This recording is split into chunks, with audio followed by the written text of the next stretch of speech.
Hey everyone, so Frost Giant finally announced their game Stormgate, and I am here to actually give you my thoughts in one nice condensed video because so many people ask.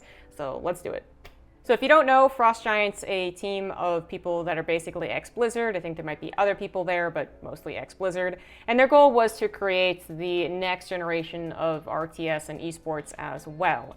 And they were pretty much the best possible chance of doing so. They finally announced Stormgate is their game, and they showed the cinematic on Thursday, and then they talked to Day 9 at an interview type situation on Sunday, and then they've done a buttload of interviews with content creators such as Loco, Winter, Back to Warcraft, Fear Dragon, and many others. So there's a ton of information out there, and I really think the meat and potatoes of that information comes from the interviews. Now, I hope I don't say anything I shouldn't, but with all of the interviews being so darn public and open, they've really answered a lot of questions. I think it's impossible for me to say anything that I shouldn't.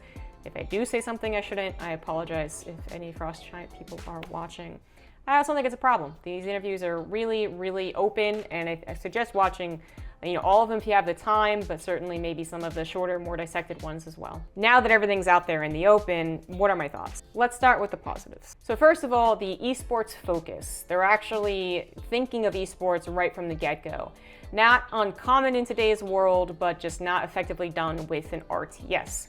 Blizzard StarCraft 2 came out in 2010, long before we knew what the current esports market would look like, or what even the current video game market would look like. The idea of selling a game for $60 quickly became out of fashion, although there is that little kind of counter push that always happens in these cycles of people saying, no, that's the way to go. Regardless, there are new ways to get a video game out there and to get an esport out there. And some of that includes the esports. The guy they hired is named Torch, well, that's his online name anyways, and he has been in StarCraft for a long time. He even went to South Korea and played a little bit as a pro. I think he did a little bit of commentating. Point is, he has that background of being in the community and being around for a long time to see Blizzard's failures, basically, and any successes that they did actually have. And then he also was around a lot of other video games to see where they worked or did not work esports-wise. When you listen to this guy talk, I just feel like it is clear that he has thought critically about, again, the failures of esports, especially when it comes to Blizzard and RTS, and is working to improve it. So generally, they talk a lot about having a better social experience. This even goes to esports. More emphasis on trying to get a friendly competition at all levels, so you can feel like you're the best of your town is actually really, really cool, as opposed to thinking, well, I'm not GM, so who cares, which is pervasive in StarCraft. As well as the idea that if you do just want to be the best in your town, or you do just want to hover around platinum or whatever it's going to be, you still get rewarded for it. And then there's a lot of other things that are talked about in these interviews across the board that, again, I think that you guys will agree are at the very least very critical thinking. Like, we might not agree with everything, but honestly, so far, I've agreed with everything that this guy has said in regards to the esports approach. So I'm very excited about that. One of the game designers that they have who's thinking about how the game is going to work is named Monk, or his online name is, of course, and he's been in StarCraft for a very long time as well. You might actually be familiar with him as a TL guy for a while when he was hired for Blizzard's co-op, and he worked there for a long time. What's really nice about having a guy like him in charge is that you have this appreciation and a deep appreciation of Brood War without the elitism that is attached to it. And then you have someone who worked on co-op, right, who obviously is going to work hard to appeal to a more casual fan base. You're going to try and marry those two together. You don't want to have a Brood War elitist who has good points as to why Brood War is fantastic, but then one of them is a demand to limit the unit selection to 12. Not going to work today. But you also don't want the guy who thinks that it's too hard and things should basically all be automated, so really we finally have that guy who wants to use strategy only to win a game, which is chess. That's chess. You want to have something in between that is still about strategy, but also a little bit of the mechanical side of things that feels nice to play, and it feels like you can constantly improve, and there's a high skill ceiling, but also a low skill floor. So I basically think that this guy's in a perfect position to have good ideas, and thankfully I can say after listening to him talk, and you can as well in those interviews, they're all really good ideas. I think he's pinpointed exactly what makes StarCraft feel so good, and why things are really fun to watch, lengthening the battles, is a big talking point about StarCraft, as well as the responsiveness that StarCraft has, or any Blizzard RTS actually has, I think are all things that you should be focusing on. Now, you might know, of course, like all these things and have some solutions, but we'll never know if the solution actually works, and until maybe this game comes out. But the point is, you have people who are thinking critically on this and actually have tools to implement, hopefully, good solutions. The third person I want to bring up is going to be Ryan Shooter, who you might be familiar with from Game Heart. He developed Game Heart and was one of the reasons that we have the awesome tools that we have today. He is a, hella the back end, I don't know if this is the right word, programmers are going to kill me, but he was really into editing, and he's very into the editors of all these video games, and he really believes in the user-generated content, which is something that StarCraft lost out on early. And really, even if you know people who are still into it in StarCraft 2, they're pretty much the diehards, right? Like, you really respect the hell out of them, but oh lord, there's not that many. But if you remember or were around in general for Warcraft, it felt like everyone and their mom, was giving the Warcraft editor a go, and certainly was playing all the arcade games that came from the editor, which is a big difference because the StarCraft 2 arcade a failure on launch, basically. So again, we have this person who's in a position to appeal to the casual fan base, really making sure that things are streamlined so that someone can kind of go, oh, I kind of want to give this a go, and they give it a go. Or the people who want to do detailed work and make like custom campaigns, they also get something to do. And this might only sound cool to people who are interested in editing, but it also is cool as far as the casual fan base goes.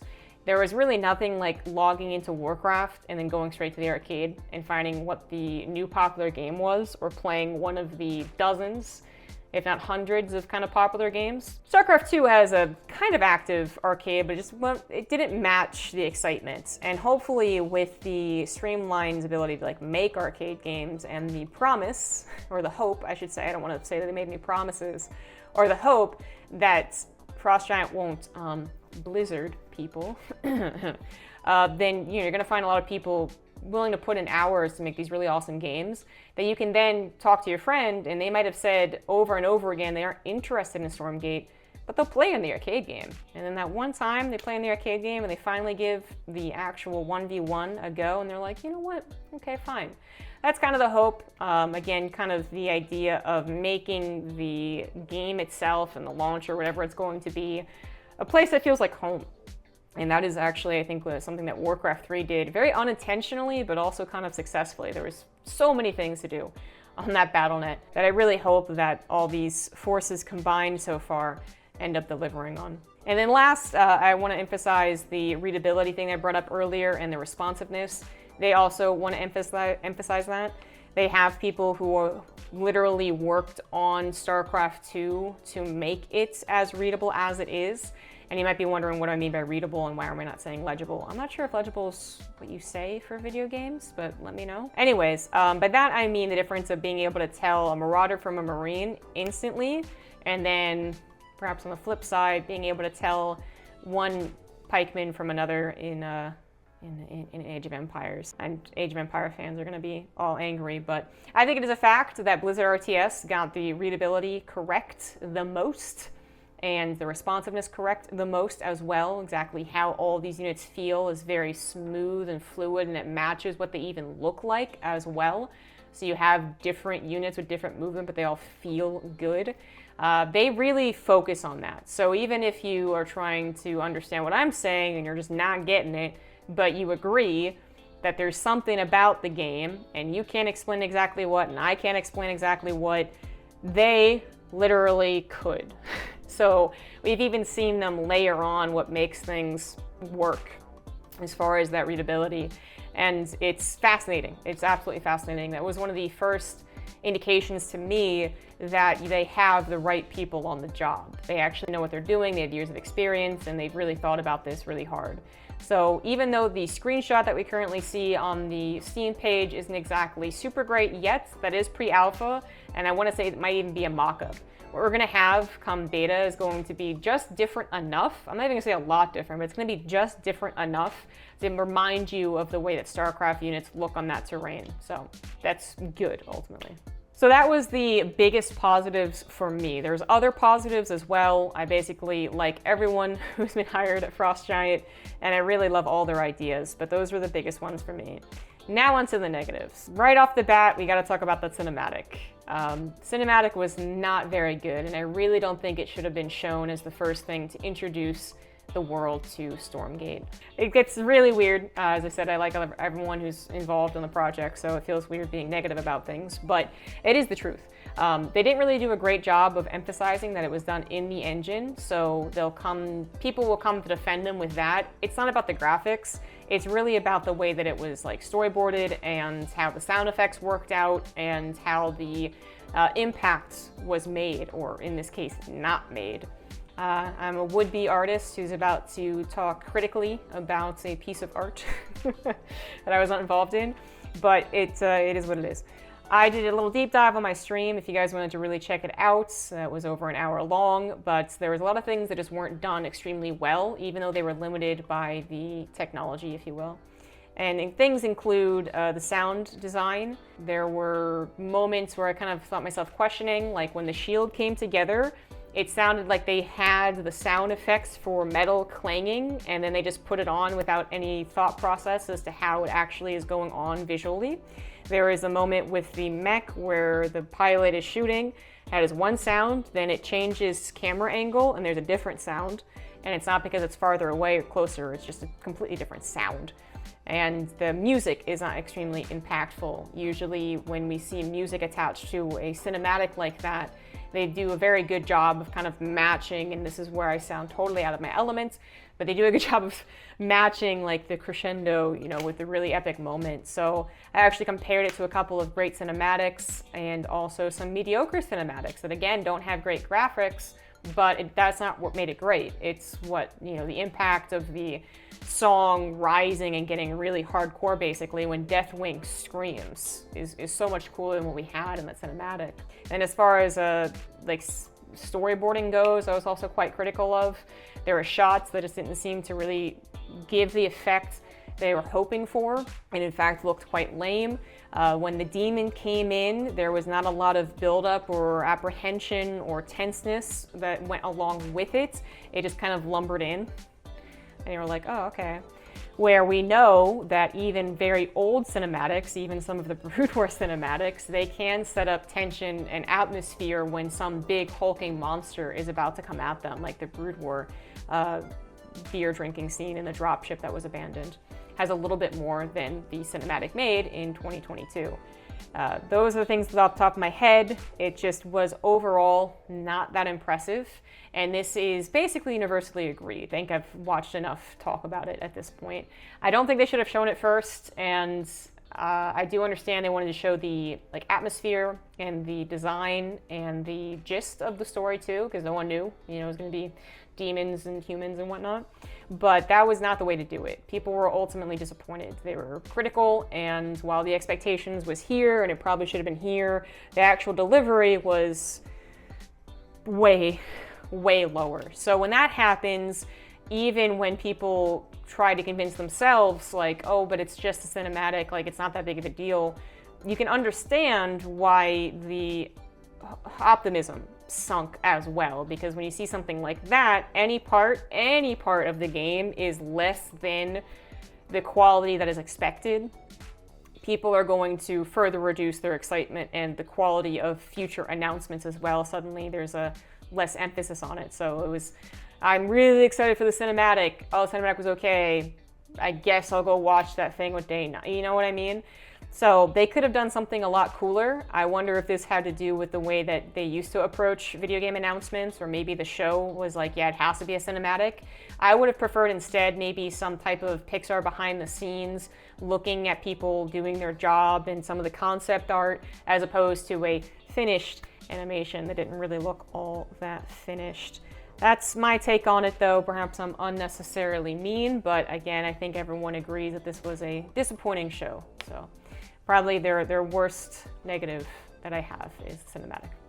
And then the last negative is just the unknowns. Even though I think everyone involved are really smart people who clearly are doing a very passionate job and critical thinking of it, and they are willing to accept criticism, and they've worked even with the community and taken as much feedback as possible, as far as the actual digesting of it is still kind of in question. I've said this before, but the idea that this could be all the right railroad tracks, but then they accidentally lead to the same point. So what you have is these trains eventually coming to a epic train crash is very realistic. It's unfortunately the truth. We could be excited. We could have a situation where everyone had the right idea and the optimism necessary and even the money necessary, and it just doesn't look very good. But we just don't know. Right now, I am cautiously optimistic. I like all the people that are involved, and I even like the screenshots. The cinematic, not so much. But the screenshots I actually think hold a lot of promise, as they are pre-alpha screenshots. So one of the things I want to do in this video as well is kind of touch on a general idea as to why people are excited. And, you know, because people are starting to wonder, like, why is this constantly being spammed in StarCraft places? Why are you talking about this? It's not anything yet, blah, blah, blah, blah. And the general idea is that people are excited because they do need a new RTS in their lives. A new RTS that is like Blizzard. They want a Blizzard RTS, because at the end of the day, whether you think Blizzard RTS is the best or not, doesn't really matter. We want another one. And Blizzard, at the time, who knows about now, but they said they didn't want to do any more RTS. So we need something more. We need something more. And we're not getting anything new with StarCraft either. So we just want something more. That's the first thing. The second thing is that it's one of the first, and not only, but one of very few RTSs with esports in mind. So people want a good RTS that is like Blizzard, or just a good RTS in general, either way. But they also want the competition, which a lot of other RTSs that are out there don't care about. They might be excellent RTS, but they don't have an esports scene, they don't have a competition. Perhaps they just, like, you know, naturally don't have it. They have no multiplayer, right? So we want a esport from our RTS. So people are excited about that. And then another reason I think people are excited that hasn't really been thought of or discussed is that basically what you're getting out of all of these interviews and content pieces from the company are comments on StarCraft itself, which I think is fascinating. You're getting people talking about their experiences at Blizzard, both literally as employees, but then also as fans and content creators watching kind of from afar, but still very close. And now you get to hear all their thoughts in a way that you just really wouldn't be able to before. I mean, so many of these people you probably did not know unless you were either really heavily involved in the scene. So again, you recognize the name Monk and Torch and Ryan Shooter, but you probably didn't know them in general, or you were like super fascinated with looking up people on the directory. You know, that's it.